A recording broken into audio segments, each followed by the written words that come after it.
नमस्कार दोस्तों, स्वागत है आप सभियों का राइट डायरेक्शन एकेडमी के यूट्यूब चैनल पे। माय नेम इज ऋषिकेश और आज के हमारे वीडियो का टॉपिक है सेंट्रलाइज्ड एडमिशन प्रोसेस की रजिस्ट्रेशन का फॉर्म किस तरीके से भरना चाहिए। तो ऐसे सभी स्टूडेंट, चाहे वो 5 इयर्स वाले हो या 3 इयर्स वाले, जिन्होंने इस साल का 2023 का एग्जामिनेशन अटेंड किया है, उनके लिए ये वीडियो रिलेवेंट होने वाला है। So, under the brand name of Right Direction Academy, we provide coaching and guidance for different law entrance examinations जैसे कि law CET, CLAT. We also provide guidance and coaching for law semesters. तो ये वाला video जैसे मैंने बताया 3 years 5 years के CET के जो स्टूडेंट है एमएच लॉ सीईटी के, उनके लिए रिलेवेंट है। और ये वीडियो जिस दिन मैं रिकॉर्ड कर रहा हूँ वो डेट है 16 जून 2023। इसके लिए आज तक जो जो इन्फॉर्मेशन रिलेवेंट है, जो जो इन्फॉर्मेशन मिली हुई है, उसी के माध्यम से ये वीडियो बनाया गया है। तो क्या क्या टॉपिक इसमें कवर होंगे, सबसे पहले हम लोग इसमें ये देखेंगे कि 5 इयर्स एंड 3 इयर्स का दोनों का जो कैप राउंड का शेड्यूल है वो टेंटेटिवली क्या है, क्या हो सकता है। फिर दूसरा, क्या क्या डॉक्यूमेंट्स रिक्वायर्ड है। वैसे डॉक्यूमेंटेशन का जो भी पार्ट है वो मैंने ऑलरेडी पुराने वाले वीडियो में कवर किया था, लेकिन फिर भी कुछ कुछ स्टूडेंट्स को डाउट है तो उसको हम लोग देख लेंगे। फिर बहुत सारे ऐसे स्टूडेंट हैं जिनका ग्रेजुएशन का एग्जामिनेशन अभी तक हुआ नहीं है या अभी अभी खत्म हुआ है लेकिन उसके रिजल्ट नहीं आए हैं। ऐसे कुछ स्टूडेंट जिनका ग्रेजुएशन एग्जाम खत्म हो गया लेकिन फाइनल सेमेस्टर में उनको केटी लगी हुई है, तो उनके लिए क्या ऑप्शन है। फिर conversion certificate 10th 12th graduation का, उसको देखेंगे। ऐसी महिलाएं जो मैरिड हैं, मैरिज के बाद उनका नाम चेंज हो गया है, उनके लिए क्या रूल्स है वो देख लेंगे। और डोमिसाइल के क्या रूल्स है जिसके बेसिस पे आपका कैंडिडेचर तय होने वाला है। ये सब चीजें हम लोग देखने वाले हैं। तो स्टार्ट करते हैं। सबसे पहले you have to go to google.com। फिर आप यहाँ पे टाइप करिए स्टेट सीईटी सेल। जो पहला लिंक खुलेगा उसके ऊपर आपको क्लिक करना है। फिर यहाँ पे 3 ऑप्शन है। तो सेकंड वाला ऑप्शन ये कॉलेजेस इंस्टीट्यूट्स के लिए रिलेवेंट है। थर्ड वाला उनके लिए जो एनआरआई कैंडिडेट्स है, फॉरेन नेशनल है, उनके लिए। हमारे लिए रिलेवेंट है पहला वाला ऑप्शन। अब यहाँ पे देखिए कि राइट हैंड साइड में 2 ऑप्शन है, LLB 3 years and LLB 5 years. तो एलएलबी 3 ईयर जो है उनकी लिंक 18 जून को एक्टिवेट होगी और एलएलबी 5 इयर्स ऑलरेडी हो चुकी है, तो उसके ऊपर क्लिक किया हमने। फिर यदि अगर आप इस पर्टिकुलर वेबसाइट को पहली बार अप्रोच कर रहे हैं तो आपको न्यू कैंडिडेट रजिस्ट्रेशन के ऊपर क्लिक करना है। आपको यहाँ पे एक डायलॉग बॉक्स आएगा, have you appeared for MAH LLB 5 year सीटी 2023, यस करना है। फिर यहाँ पे रजिस्ट्रेशन नंबर, रोल नंबर आपको मिल जाएंगे। अगर रजिस्ट्रेशन नंबर, रोल नंबर आपको नहीं मिल रहे हैं तो मैं याद दिला दूं आपको कि स्टेट सिटी सेल ने अपनी वेबसाइट पे सभी जितने भी स्टूडेंट ने ये एग्जामिनेशन दिया है उनके रिजल्ट की एक लिस्ट जारी की है। उसमें आपका नाम अगर आप डाल देंगे तो आपको रजिस्ट्रेशन नंबर और रोल नंबर दोनों मिलेगा। दूसरा एक तरीका ये है कि आपका जो एप्लीकेशन फॉर्म है उसमें रजिस्ट्रेशन नंबर होगा और आपका जो स्कोर कार्ड है या फिर हॉल टिकट है उसमें आपको रोल नंबर मिलेगा। ठीक है, तो ये मिलना कोई बहुत बड़ी बात नहीं है। उसको आपने डालने के बाद चेक सीटी डिटेल्स आप डाल दीजिए और वहां पे फिर आपका आपका नाम आ जाएगा, आपका स्कोर आ जाएगा और प्रेस प्रोसीड टू नेक्स्ट ऐसे आ जाएगा, तो आपको क्लिक करना है। अब क्योंकि ये प्रोसेस मैंने कर दी है, इसके लिए फिर से इसको दोबारा करना पॉसिबल नहीं है। बट ये सेल्फ एक्सप्लेनेटरी, आप इसको फॉलो करेंगे तो you will get one login ID जो एल लेटर से स्टार्ट होगा और आगे कुछ नंबर्स रहेंगे। उसको नोट डाउन करिए, स्क्रीनशॉट खींचिए, फोटो खींचिए और उसको कहीं पे नोट डाउन करके मोबाइल फोन में सेव कर देना। ठीक है, अब यहाँ पे होम के ऊपर आपको जाना है। जो भी लॉगिन आईडी आपको मिला है और पासवर्ड आप खुद तय करेंगे उसका, वो ऑप्शन वहां पे आता है। तो लॉगिन के ऊपर आप जाइए एंड जैसे मैंने बताया एल से स्टार्ट होगा, तो L5231 जो भी आता है वो टाइप करके यहाँ पे पासवर्ड आपको टाइप करना है, प्रेस लॉगिन और फिर इस तरीके की विंडो ओपन हो जाएगी। अब यहाँ पे देखिए कि कुछ कुछ चीज है मैंने ऑलरेडी भरी हुई है, इसके लिए यहाँ पे कुछ डिटेल्स दिखा रहे हैं, लेकिन आपका जो फॉर्म है वो कंप्लीटली ब्लैंक रहेगा। तो लेफ्ट में प्रोफाइल में क्लिक करना है। जस्ट मिनट, लॉग आउट हो गया। ओके, तो प्रोफाइल में आपको क्लिक करना है। फिर यहाँ पे टाइटल, नेम, ये सब चीजें सेल्फ एक्सप्लेनेटरी है। इसमें खाली 2-3 चीजें इंपॉर्टेंट है। एक मतलब कि यदि अगर आपका किसी भी रीजन से नेम चेंज हुआ है, ठीक है, तो यस कर दीजिए, has candidate name change, yes कर देना। फिर यहाँ पे एक तो एडॉप्शन या फिर मैरिज या फिर विलिंगफुल, ये 3 रीजन की वजह से नाम चेंज होता है। तो जो नया नाम है, let's assume X Y Z, वो आप यहाँ पे डाल दीजिए। तो ये दोनों ऑप्शन दिखेंगे। तो जिस किसी नाम से आपको डिग्री चाहिए उस नाम को आपको यहाँ पे प्रेस करना है। उसी नाम से आपका एडमिशन होगा कॉलेज में, उसी नाम से 5 साल के बाद या 3 साल के बाद, which ever the case is applicable, degree print होगी। ठीक है, तो फिलहाल तो मैं इसको नो कर रहा हूँ। फिर जो भी नाम आप इंग्लिश में डालोगे ऑटोमेटिकली उसका मराठी ट्रांसलेशन आ जाएगा। फादर सेम, कुछ चेंजेस करने कर सकते हैं। मदर सेम, कुछ स्पेलिंग मिस्टेक चेंजेस करने कर सकते हैं। जेंडर, डेट ऑफ बर्थ, इसमें भी अगर कुछ चेंजेस करने हैं, गलती से कुछ गलती आपका मिस्टेक हो गया है तो उसको आप चेंज कर सकते हैं। फिर यहाँ पे एनुअल फैमिली इनकम है, ये आप कुछ भी डालिए, इसका कोई रिलेवेंस नहीं है। सिर्फ एक चीज़ का ध्यान रखिए कि अगर आप इकोनॉमिकली वीकर सेक्शन से ईडब्ल्यूएस तो 8 लाख रुपए के नीचे आपका इनकम होना चाहिए। तो यहाँ पे मैंने 3 लाख रुपीज़ वाला विंडो सिलेक्ट किया है। मोबाइल नंबर, ईमेल आईडी, ये मोबाइल और ईमेल आईडी हमेशा आपके पास होना चाहिए। आपने सेव एंड नेक्स्ट प्रोसीड करने के बाद एड्रेस के ऊपर जाएगा। अब एड्रेस में कुछ जो भी आपका रिलेवेंट एड्रेस है डाल देना, इसमें समझाने लायक कुछ नहीं है। कैंडिडेचर टाइप में हम लोग जाएंगे तो देखिए, यदि अगर आपने एचएससी किया है, एचएससी डालिए। कुछ लोगों ने इंजीनियरिंग डिप्लोमा किया रहता है, वो डाल सकते हैं। जैसे मैंने खुद ने इंजीनियरिंग डिप्लोमा किया था, तो आई हैव प्रेस्ड दिस। तो सबसे पहले ये पूछेगा कि are you domicile of Maharashtra and possess domicile certificate. यहाँ पे ध्यान रखना कि डोमिसाइल सर्टिफिकेट का यहाँ पे मतलब ये है, एक तो डोमिसाइल सर्टिफिकेट या फिर स्कूल लिविंग सर्टिफिकेट जिसके ऊपर आपका बर्थ प्लेस लिखा हुआ है, या फिर आपका बर्थ सर्टिफिकेट जिसके ऊपर आपका बर्थ प्लेस लिखा हुआ है। ये तीनों चीजों के ऊपर बर्थ प्लेस लिखा रहता है, जो कि महाराष्ट्र स्टेट में आप बॉर्न है, ये प्रूव करना चाहिए। ठीक है, अगर आप महाराष्ट्र स्टेट में बॉर्न नहीं है, लेकिन अगर आप 10 साल से यहाँ पे रह रहे हो, तो फिर ऑब्वियसली आपको डोमिसाइल की रिक्वायरमेंट पड़ेगी। लेकिन अगर आप महाराष्ट्र स्टेट में बॉर्न हो, तो आपको एक तो बर्थ सर्टिफिकेट लगेगा, या स्कूल लिविंग, या फिर डोमिसाइल, तीनों में से कुछ भी चलेगा। तो जो भी रिलेवेंट है वो आप प्रेस कर देना। तो मैंने यहाँ पे यस कर दिया है। उसके बाद ये पूछ रहा है कि 10वीं कक्षा आपने महाराष्ट्र से की है क्या? जी हाँ, की है। फिर वो कहाँ से किया है? तो ये जो सिटी है वो थाने सिटी है, ठीक है। District of the institute from where you have passed, तो आपके लिए ये इन्फॉर्मेशन अलग हो सकती है। फिर आपने 12th स्टैंडर्ड या फिर जो इंजीनियरिंग डिप्लोमा है वो महाराष्ट्र से किया है क्या? जी हाँ, यस किया है। आपको खाली इसमें सच बोलना है, अगर नहीं किया है तो नो कर दीजिए, किया है तो यस कर देना, ठीक है। वो ऑटोमेटिकली आपको गाइड करते जाएगा कि आपका कैंडिडेचर टाइप कौन सा है। District of the institute, so let's assume कि मुंबई सबर्बन, और फिर इसको इशुइंग अथॉरिटी मुंबई सबर्बन। ये कर दिया। मेरा कैंडिडेचर टाइप है टाइप ए। ऐसे स्टूडेंट जो कि डोमिसाइल ऑफ महाराष्ट्र है वो टाइप ए में आता है।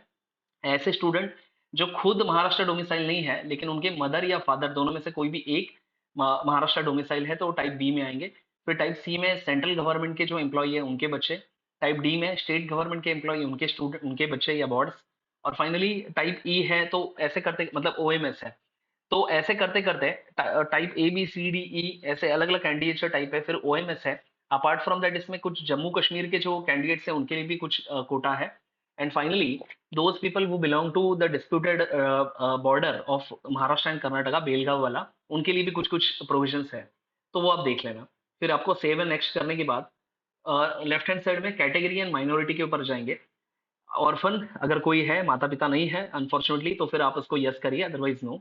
इसके बाद कैटेगरी में ओपन कैटेगरी, आपको इसको ठीक से देखना है, whichever the category you belong to, उसके आपके पास डॉक्यूमेंट्स होने चाहिए।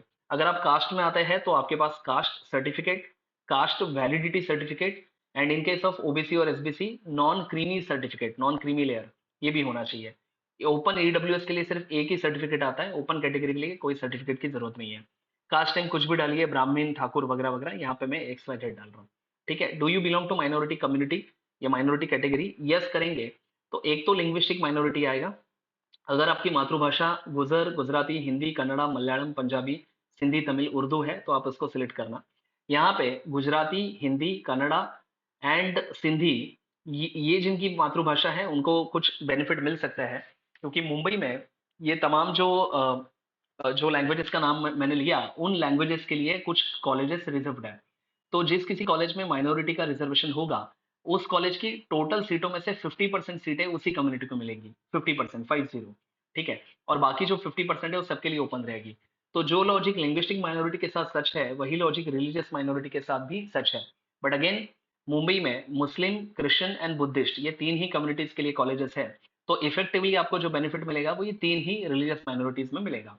अगर आप इसको नहीं बिलोंग करते हैं, if you belong to Hindu category, और या फिर अगर आपकी मातृभाषा अदर देन दीज लैंग्वेजेस है, जैसे मराठी है या फिर इट कैन बी एनीथिंग, जैसे कश्मीरी है या बंगाली है, तो आपको इसको आप फिर लिंग्विस्टिक माइनॉरिटी में नहीं आता है। ठीक है। तो do you belong to minority category, yes no आपको करना है। फिलहाल मैंने नो कर दिया है, save and next.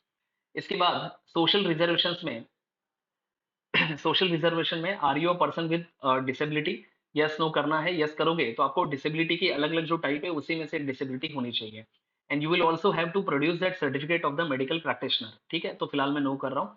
Are you son, daughter, widow, wife of active service personnel और ex service person, yes no, जो भी करना है कर सकता है।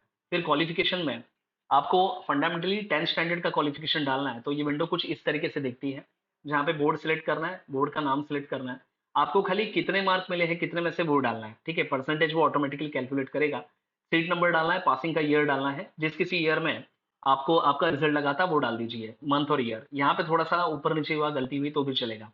अगर आपको याद नहीं है तो आप सिंपली गूगल कर लेना। जैसे अगर आपने 2004 में या 2000 में 10th स्टैंडर्ड क्लियर की है, आपको याद नहीं है कौन से महीने में रिजल्ट आया था, गूगल पे जाइए 10th standard SSC SSC result for 2000, तो टाइम्स ऑफ इंडिया या इंडियन एक्सप्रेस का न्यूज आ जाएगा, वो कौन से महीने में आया है देख लेना और वो डाल देना, ठीक है।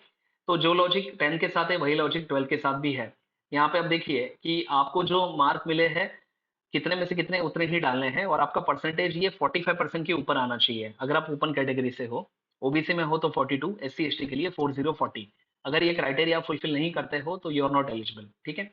एज्यूमिंग कि आप दोनों क्राइटेरिया फुलफिल करते हैं, आपको 7 नेक्स्ट करना है। फिर फोटो एंड साइन, ये ऑलरेडी आपने सीईटी के टाइम पे किया है, सेल्फ एक्सप्लेनेटरी है। रिक्वायर्ड डॉक्यूमेंट में जाते हैं, this is most crucial part of the video. तो एप्लीकेशन फॉर्म ऑफ सीईटी वो कुछ इस किस्म से दिखता है, देखिए, मतलब उसका लुक एंड फील देखना। तो यहाँ पे फोटो रहेगा, यहाँ पे दिया रहेगा गवर्नमेंट ऑफ महाराष्ट्र, फिर application form of registration for MAH LLB, ऐसे कुछ दिखेगा, ठीक है। तो इसको आपको डाउनलोड करना है और अपलोड यहाँ पे कर देना है। तो अगर आपका एप्लीकेशन फॉर्म घूम गया है तो यहाँ पे देखिए ऑप्शन दिख रहा है, click here to download CET application form, click करिए और वहाँ पे कुछ डिटेल्स डाल दोगे तो आ जाएगा।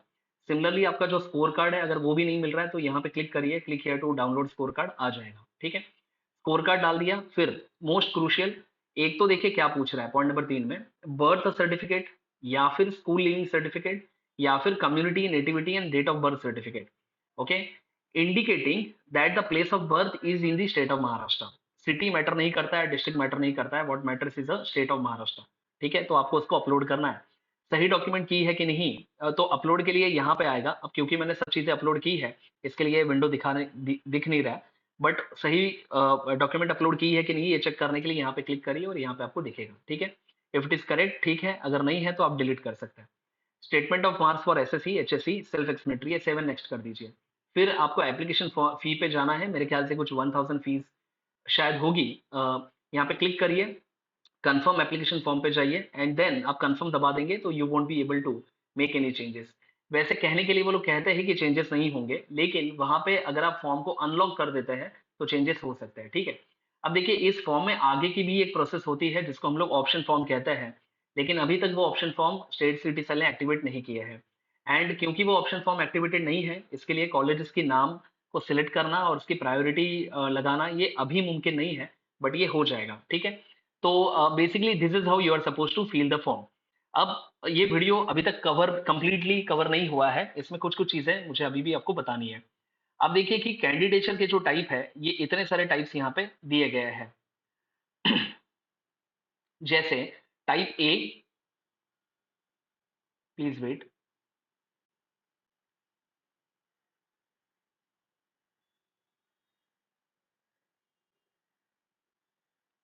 सो टाइप ए है, उसके बाद type B, type C, then D and E. तो ऐसे स्टूडेंट जो कि महाराष्ट्र के डोमिसाइल है टाइप ए, फिर जिनके मदर या फादर महाराष्ट्र के डोमिसाइल है टाइप बी। एंड इस तरीके से आप इस वीडियो को पॉज करके इसको पढ़ सकते हैं, ठीक है। तो whichever the category you belong to, आप इसको देख लेना।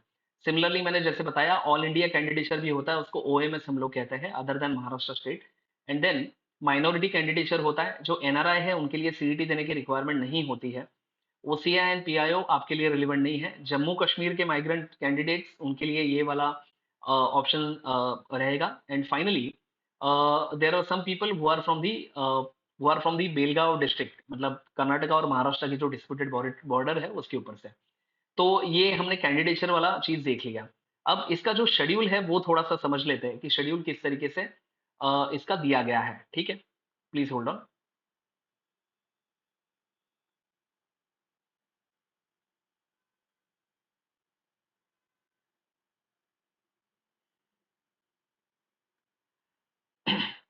ओके, सो टेंटेटिव शेड्यूल यहाँ पे दिया गया है। आप देखिए ये शेड्यूल कुछ इस किस्म से दिया है। सबसे पहले कैंडिडेट का जो रजिस्ट्रेशन है for Maharashtra state and OMS candidates, वो उसकी जो डेट है वो 15 जून से स्टार्ट हो रहा है एंड 22 जून को वो खत्म हो रहा है, मतलब तकरीबन 8 दिन का टाइम उन्होंने दिया है। ठीक है, फिर एनआरआई कैंडिडेट्स के लिए थोड़ा सा ज्यादा समय है। Then e scrutiny of uploaded documents, जो भी डॉक्यूमेंट आपने अपलोड किए हैं वो सही है कि गलत। कभी कभी ये होता है कि डॉक्यूमेंट ब्लर रहता है, तो उसकी इलेक्ट्रॉनिक स्क्रूटिनी होगी और फिर ये 25 जून तक चलेगा। इसके बाद ई स्क्रूटिनी ऑफ अपलोडेड डॉक्यूमेंट्स होने के बाद display of alphabetical list of round 1, तो मेरिट लिस्ट लगेगी, बट इसमें अभी तक कॉलेज अलॉटमेंट आपको नहीं पता चलेगा, तो मेरिट लिस्ट 26 जून को लगने वाली है। और इस पर्टिकुलर अल्फाबेटिकल लिस्ट में मतलब कुछ कुछ लोग के जो एप्लीकेशन है वो सही तरीके से नहीं है, तो उसको एडिट करने की विंडो ये 3 दिन है, 26, 27 और 28। मतलब एक्चुअली जो कॉलेज में अलॉटमेंट राउंड है, कौन सा कॉलेज आपको मिला, ये जो प्रोसेस है ये 28 जून के बाद ही होगी, मोस्टली ये फर्स्ट वीक ऑफ जुलाई हो सकती है। याद रखना कि अभी हम लोग सिर्फ कैप राउंड 1 की बात कर रहे हैं, कैप राउंड 2 बाकी है, 3 बाकी है। ठीक है, तो it is going to be a time consuming process, और ये पूरा जो मैंने आपको जो शेड्यूल समझाया है ये 5 इयर्स वालों का है। 3 इयर्स वालों का यही शेड्यूल 18 जून से स्टार्ट होगा, तो वो भी प्रोसेस ऐसे ही 2-3 दिन से आगे रहेगी। तो अगर आपका ग्रेजुएशन आपने दिया है 3 इयर्स वाले स्टूडेंट, और अगर आपके रिजल्ट अभी तक नहीं आए हैं तो चिंता का कोई विषय नहीं है, क्योंकि अल्टीमेटली देखिए स्टेट सीईटी सेल हो या यूनिवर्सिटी ऑफ मुंबई हो, ये दोनों चीजें महाराष्ट्र गवर्नमेंट की ही डायरेक्टली या इनडायरेक्टली बॉडीज है, तो they will be coordinating with each other. इसके लिए जो चीज आपके कंट्रोल के, आपके इन्फ्लुएंस के बियॉन्ड है, उसके बारे में चिंता मत करना। ठीक है, तो this is basically the module. अब थोड़ा सा ये समझ लेते हैं कि कन्वर्जन सर्टिफिकेट क्या है। सबसे पहले 10th और 12th का देख लेते हैं। जैसे यहाँ पे उन्होंने, माफ करना, यहाँ पे 10th और 12th का कन्वर्जन सर्टिफिकेट क्यों लगता है? ऐसे स्टूडेंट जिन्होंने 10th स्टैंडर्ड या 12th स्टैंडर्ड किसी ऐसे बोर्ड से दी है और उस बोर्ड ने उनके रिजल्ट्स को ग्रेड्स में दिया है, ग्रेड्स में दिया है, ठीक है, परसेंटेज में या मार्क में नहीं दिया है, तो उनको लगता है। जैसे ये किसी स्टूडेंट का सर्टिफिकेट था, आईजीसीएसई बोर्ड उनका था, आईजीसीएसई बोर्ड था, कैम्ब्रिज बोर्ड, और यहाँ पे नेम ऑफ कैंडिडेट वगैरह आ जाएगा, फिर कौन सी स्कूल का नाम है और कौन से सब्जेक्ट में कितने मार्क मिले हैं। तो ये कन्वर्जन सर्टिफिकेट आपको स्कूल देगा। ठीक है, अगर आपका ग्रेड्स में है मार्क तो उसको परसेंटेज या मार्किंग सिस्टम में देने का काम स्कूल करेगी। फिर यहाँ पे आपको सिग्नेचर ऑफ द कैंडिडेट लेना है, सिग्नेचर ऑफ द पेरेंट्स लेना है, एंड स्कूल का अगर यहाँ पे मार्क होगा मतलब स्टैंप होगा तो और भी बढ़िया बात है। ये टेबल आप कहाँ से बना सकते हैं? तो किसी भी माइक्रोसॉफ्ट वर्ड के या गूगल डॉक्यूमेंट की फाइल में जाके इस टेबल को आप बनाइए कन्वर्जन सर्टिफिकेट डाल के। और इसका फॉर्मेट वैसे उन्होंने दिया है वेबसाइट के ऊपर, लेकिन वो फॉर्मेट पीडीएफ फाइल में दिया है और वो ऑलरेडी भरे हुए फील्ड है, मतलब वो खाली फॉर्मेट नहीं है। तो आप माइक्रोसॉफ्ट वर्ड में जाके इसको बनाइए या साइबर कैफे वाले का हेल्प ले लेना, तो इसमें हो जाएगा। ऐसे स्टूडेंट चाहे वो किसी भी बोर्ड से हो 10th 12th के, जिनका रिजल्ट ये मार्किंग सिस्टम में आया है, वो लोग सिर्फ मार्क डालें। अगर ग्रेड्स में है या पॉइंटर में है तो ही ये करना है आपको। अदरवाइज अगर मार्क्स में आपका आया है, चाहे वो परसेंटेज दे ना दे, लेकिन आपको पता है कि हाँ भैया मुझे हिस्ट्री में इतने में से इतने मिले, मुझे मैथमेटिक्स में इतने में से इतने मिले, अगर वैसा रिजल्ट दिख रहा है तो कुछ दिक्कत ही नहीं है। डायरेक्टली वो रिजल्ट लेके आपको वहां पे 10th और 12th के जो कॉलम है उसमें वो रिलेवेंट इन्फॉर्मेशन फिल इन करनी है। तो 10th 12th का जो भी है मैंने ऑलरेडी बता दिया है। ठीक है, फिर दूसरा कन्वर्जन सर्टिफिकेट का जो पार्ट मैं बताने वाला हूँ, ये बेसिकली उनके लिए रिलेवेंट है जो कि 3 इयर्स वाले स्टूडेंट है। ओके, अब कन्वर्जन सर्टिफिकेट देखिए, ये मैंने अपना मेरा वाला अपलोड किया है आपके सामने। So I have done my engineering, मैंने डिप्लोमा के बाद डायरेक्टली डिग्री की थी 3 इयर्स की। तो मतलब वैसे तो इंजीनियरिंग 4 साल का रहता है, लेकिन after diploma you get admission into directly into second year. तो टेक्निकली स्पीकिंग 3 साल मतलब 6 सेमेस्टर की मार्कशीट मेरे पास होनी चाहिए। तो ये सेमेस्टर नंबर तीसरा है, क्योंकि पहला दूसरा तो स्किप किया, तो तीसरा, चौथा, पांचवा, छठवा, सेवेंथ, ये सेवेंथ है और ये एट्थ है। तो सबसे पहला जो जो डाउट रहता है कि सर मेरे पास सिर्फ फाइनल ईयर की मार्कशीट है बाकी नहीं है, तो क्या चलेगा? तो जवाब है नहीं चलेगा, क्योंकि आपको ये पहले सेमेस्टर से लेके आखिरी सेमेस्टर जितने भी मार्कशीट्स हैं उसको ऐसे एक पीडीएफ फाइल में जोड़ने हैं। ठीक है, सिंगल पीडीएफ फाइल में, कोई भी मोबाइल एप्लीकेशन लेके ये वाला सर्टिफिकेट आप जोड़ो नहीं जोड़ो कोई फर्क नहीं पड़ता।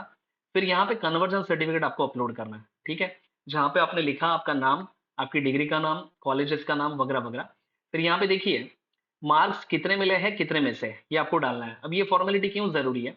ये इसके लिए जरूरी है क्योंकि देखिए क्राइटेरिया क्या कहता है कि आपके पास 45% होने चाहिए ओपन कैटेगरी के लिए, ओबीसी के लिए 42, एससी एसटी के लिए 40। तो ये कैसे तय होगा कि आपके पास 45% है? तो you have to give this declaration. Basically ये कन्वर्जन सर्टिफिकेट कम है और ये समरी सर्टिफिकेट ज्यादा है, इसमें आप समरी लिख रहे हो, कितने में से कितना मिला है हर सेमेस्टर में। और जो-जो आपने यहाँ पे क्लेम किया है, वो क्लेम जो-जो डॉक्यूमेंट आपने यहाँ पे अपलोड किए हैं, तो कॉलेज फिजिकल उसकी स्क्रूटिनी करेगी कि जो डॉक्यूमेंट आप वहाँ पे लेके जाओगे, उसको और इस डॉक्यूमेंट को कंपेयर किया जाएगा। और फिर देखा जाएगा कि whether you are really eligible और नॉट। तो आपके पास सभी सेमेस्टर के मार्कशीट्स होने चाहिए और उसका जो एवरेज है, एग्रीगेट है, उसका जवाब ये 45% के ऊपर आना चाहिए, ठीक है? तो कन्वर्जन सर्टिफिकेट का पूरा मसला है, वो मैंने क्लियर कर दिया है। Apart from that tentative schedule okay, so maximum चीज़ें हो गई हैं। देन डॉक्यूमेंट रिक्वायर्ड में उन्होंने अलग-अलग चीज़ें लिखी हैं, जैसे एसएससी की मार्कशीट, 12th स्टैंडर्ड की, स्कूल लिविंग। तो बाय एंड लार्ज ये चीज़ें हमने हमारे वीडियो में कवर की है, ठीक है? फिर भी अगर आपको कोई डाउट आता है इस पूरी प्रोसेस में, तो फिर आप मुझे दिए गए कॉन्टैक्ट नंबर पे व्हाट्सएप कर सकते हैं एंड यहीं पे हम लोग ये वीडियो को रुका देते हैं। बहुत-बहुत धन्यवाद। Thank you very much. अगर आपको ये वीडियो पसंद आया होगा और चीज़ें आपको अच्छे से समझ में आ रही है, तो मेरी आपको रिक्वेस्ट है कि इस वीडियो को आप सब्सक्राइब करिए और जो भी ऐसे स्टूडेंट हैं जिनको इसका रिक्वायरमेंट हो सकता है इस वीडियो का, उनके साथ इसको शेयर करिए। Thank you very much. जय हिंद।